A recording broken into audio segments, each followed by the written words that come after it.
करें। अच्छा, डॉक्यूमेंट्स के वाले से मैं आपको बता दूं कि जब हम डॉक्यूमेंट्स की बात करते हैं तो सबसे पहले आपने देखना है कि आप ऑनरशिप पे किसको रख रहे हैं। यहाँ पे लोग अक्सर मिस्टेक करते हैं।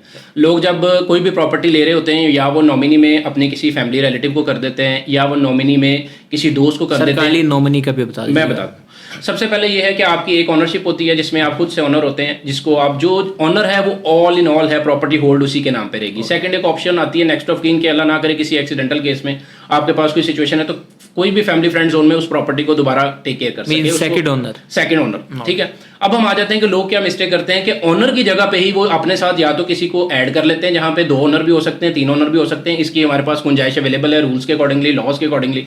अब जब 2 से 3 ओनर होते हैं, अल्लाह ना करे कहीं पे भी उनका क्लैश आए फ्यूचर में बिजनेस में, डायरेक्टली वो इफेक्ट करता है उनकी प्रॉपर्टीज पे।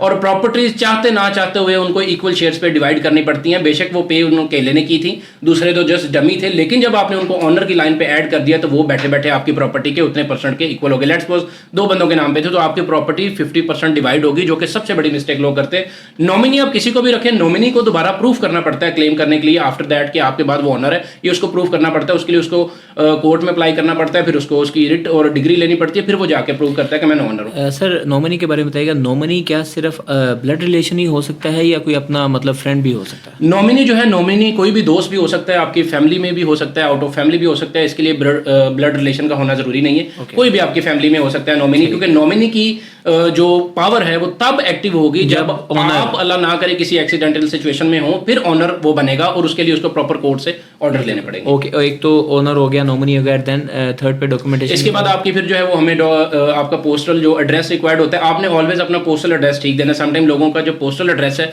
वो ठीक नहीं होता, जिस वजह से उनकी मिस्टेक्स ये आती हैं कि उनको सोसाइटीज या उनके प्रोजेक्ट्स की तरफ से अपडेट्स नहीं मिलती थ्रू पोस्ट, क्योंकि प्रॉपर हमारे भी लेटर्स जा रहे होते हैं हमारे पोस्टल एड्रेस के ऊपर जो क्लाइंट्स के हैं, वहां पे आपका पोस्टल एड्रेस ओके होना चाहिए। आपका कॉन्टैक्ट नंबर ऑलवेज जो एक्टिव है वो बेशक यहाँ का है या अब्रॉड का है, ये मिस्टेक होती है। और इसके अलावा थर्ड ईमेल एड्रेस, ये 3 चीजें आपने इंश्योर करनी है, क्योंकि जब भी हमारे मोस्टली बहरिया के बड़े मैंने फैक्ट्रीज देखे हैं, वो ओवरसीज कस्टमर थे, ना उनको ईमेल मिली ना उनको पोस्टल एड्रेस के ऊपर कोई चीज मिली, और जब वो यहाँ पे वापस आए पता चला उनकी 2.5 करोड़ की प्रॉपर्टी थी, उन्होंने 1.5 करोड़ पे किया लेकिन उनकी प्रॉपर्टी कैंसिल हो चुकी है, और इवन वो प्रॉपर्टी कैंसिल होने के बाद उनका रिफंड हुआ है, जबकि वो प्रॉपर्टी आगे शायद 6 करोड़ की हो चुकी थी और उनको 3.5 करोड़ प्रॉपर्टी में लॉस हुआ और प्लस जो पेमेंट पे किया उसमें भी लॉस है। तो इसलिए आपने केयरफुली जब डॉक्यूमेंट्स प्रोवाइड करने, ये प्रोवाइड करने, और कंपनी की साइड से आपने ऑलवेज डिमांड क्या करनी, सबसे पहले आपके नाम के ऊपर कंपनी की साइड से अगर वो प्रोजेक्ट हाई राइज है तो आपको फाइल हैंडओवर होनी चाहिए, जिस फाइल में आपकी कंप्लीट डॉक्यूमेंट्स फील्ड प्रॉपर, आपकी पिक्चर्स, आपकी डिटेल्स जो आपने प्रोवाइड की हैं वो होनी चाहिए। सेकंड, आपको उनकी तरफ से अलॉटमेंट लेटर एक मिलना चाहिए, जो अलॉटमेंट लेटर है आपकी कंफर्मेशन है कि जो आपने पे किया उसके अगेंस्ट आपको अलॉटमेंट लेटर मिलना चाहिए। थर्ड ये है कि वो फाइल आपके गिवन एड्रेस के ऊपर डिस्पैच होनी चाहिए। कभी भी आपके ओरिजिनल डॉक्यूमेंट्स किसी भी आपकी जो कंपनी है या आपका सेल एडवाइजर है या आपका XYZ कोई भी ट्रस्टवर्दी पर्सन है फैमिली में भी, उसके पास आपके ओरिजिनल डॉक्यूमेंट्स नहीं होने चाहिए। आपके ओरिजिनल डॉक्यूमेंट्स हमेशा आपके पास होने चाहिए, क्योंकि आपके ओरिजिनल डॉक्यूमेंट्स आपकी ही वर्थ है। नो डाउट आपके नाम के पे हैं, लेकिन लोग उसका मिसयूज करते हैं, और आप बेशुमार हमारे कस्टमर्स हैं जिन्होंने इस चीज़ का भी नुकसान उठाया कि उनके ओरिजिनल डॉक्यूमेंट्स किसी के पास थे, लेकिन किसी इशू की वजह से जब उनका आपस में इशू बना, वो डॉक्यूमेंट्स अगले बंदे ने उनको हैंड ओवर नहीं किया और बाद में उस बंदे ने सफर किया।